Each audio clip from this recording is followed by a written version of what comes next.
رمضان شریف کی تو بات ہی جدا ہے. ماہ رمضان تمام مہینوں کا سردار ہے. میرے آقا مصطفیٰ کریم رؤوف الرحیم صلی اللہ علیہ وسلم فرماتے ہیں ماہ رمضان کو سارے مہینوں پر ایسی فضیلت ہے جیسے مجھ محمد کو تمام مخلوق پر فضیلت حاصل ہے. میرے آقا فرماتے ہیں ماہ رمضان شریف میں اگر تم ایک نیکی کرتے ہو تو اللہ تمہیں 70 کا ثواب عطا کرتا ہے, اور تمہارا خلوص بڑھ جاتا ہے تو اللہ تمہیں ایک نیکی کا 1000 عطا کرتا ہے. اخلاص اور بڑھتا ہے تو اللہ ایک نیکی پر تمہیں بے حساب ثواب عطا کرتا ہے, اس کا کوئی حساب ہی نہیں ہوتا. آقا کریم رؤوف الرحیم صلی اللہ علیہ وسلم فرماتے ہیں یہ ماہ رمضان کیا ہے. اللہ کے محبوب مصطفیٰ کریم صلی اللہ علیہ وآلہ وسلم ماہ رمضان شریف کے روزوں کی اہمیت بیان کرتے ہوئے فرماتے ہیں کہ ماہ رمضان شریف کا ایک روزہ اگر کوئی چھوڑ دے اور پھر ساری زندگی اس کے بدلے میں روزہ رکھے تو ساری زندگی کے روزے اس ایک ماہ رمضان کے روزے کے برابر نہیں ہو سکتے. یہ ماہ رمضان شریف کے روزے کو فضیلت حاصل ہے, اور اللہ کے حبیب صلی اللہ علیہ وسلم فرماتے ہیں جو ماہ رمضان شریف میں عبادت کر کے اپنی بخشش نہیں کروا سکتا, اپنی مغفرت نہیں کروا سکتا, پھر اس کو کبھی موقع نہیں ملتا کہ وہ اپنی مغفرت کا سامان کرے. آقا کریم صلی اللہ علیہ وآلہ وسلم فرماتے ہیں کہ سال بھر تک ماہ رمضان شریف کے لیے جنت کو آراستہ کیا جاتا ہے, جنت کو سجایا جاتا ہے, جنت کو سنوارا جاتا ہے. اور آقا کریم صلی اللہ علیہ وسلم فرماتے ہیں بڑی بڑی آنکھ والی حوریں اللہ کی بارگاہ میں عرض کرتی ہے میرے کریم ہمیں ان کی دلہن بنانا جو ماہ رمضان شریف میں تیری عبادت کرتے ہیں, ہمیں ان کے نکاح میں دینا جو ماہ رمضان شریف کی راتوں کو جگ کر کے تجھے منانے کی کوشش کرتے ہیں.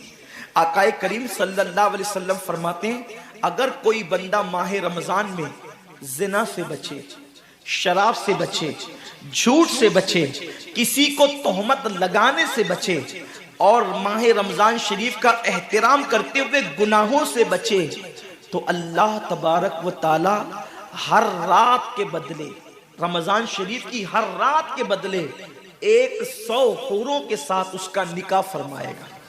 یعنی 30 راتیں ہیں تو 100 حوروں کے ساتھ اس کا نکاح ہوگا.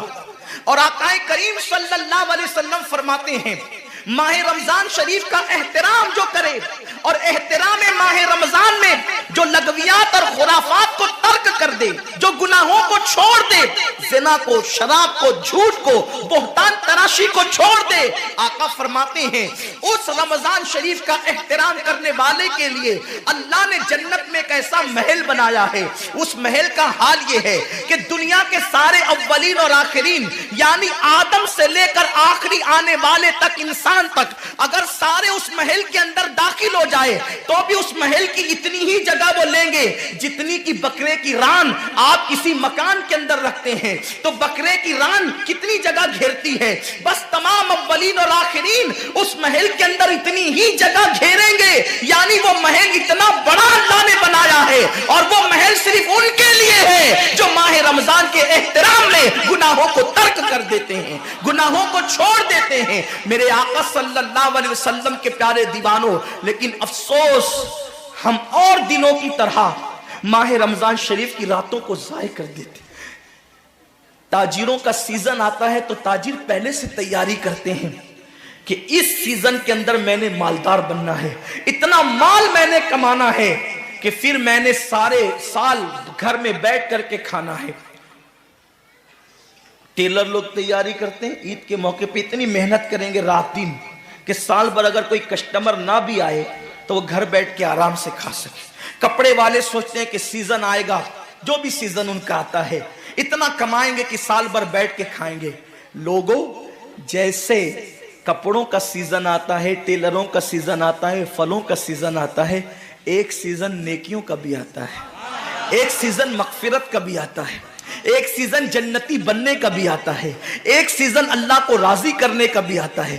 ارے یہ کیا کم ہے، میرے رسول سچے نبی صادق و مصدوق نبی نے فرمایا ماہ رمضان کی ہر رات اللہ پہلے آسمان پہ تجلی کرتا ہے اور اللہ اپنے بندے سے پکار پکار کر غروب آفتاب سے لے کر صبح صادق طلوع ہونے تک کہتا ہے میرے بندے اگر تو گنہگار ہے تو مجھ سے معافی طلب کرتا کہ میں تیری مغفرت کر دوں، میں تجھے جنت کا پروانہ عطا کر دوں، اگر تو غریب ہے تو مجھ سے دولت مانگتا کہ میں تجھے دولت عطا کر دوں، اگر تو نعمت سے محروم ہے تو نعمت مانگتا کہ میں تجھے نعمت عطا کر دوں۔ یہی وجہ تو ہے حضرات صحابہ کرام جب رمضان شریف آتا تو وہ ایسے تیاریاں کرتے تھے جیسے ہم اپنے گھروں کی شادیوں کی تیاری کرتے ہیں۔ صحابہ اتنے مصروف ہو جاتے رمضان شریف کی تیاریوں میں، اور کیسی تیاری کرتے، ہم بھی رمضان شریف کی تیاری کرتے ہیں۔ ہماری تیاری کیا ہے؟ سحری میں تری کے مسالے کو چاہیے، سحری کے اندر یہ چاہیے، سحری میں وہ چاہیے، افطار میں یہ چاہیے، افطار میں وہ چاہیے۔ مجھے اس سے کوئی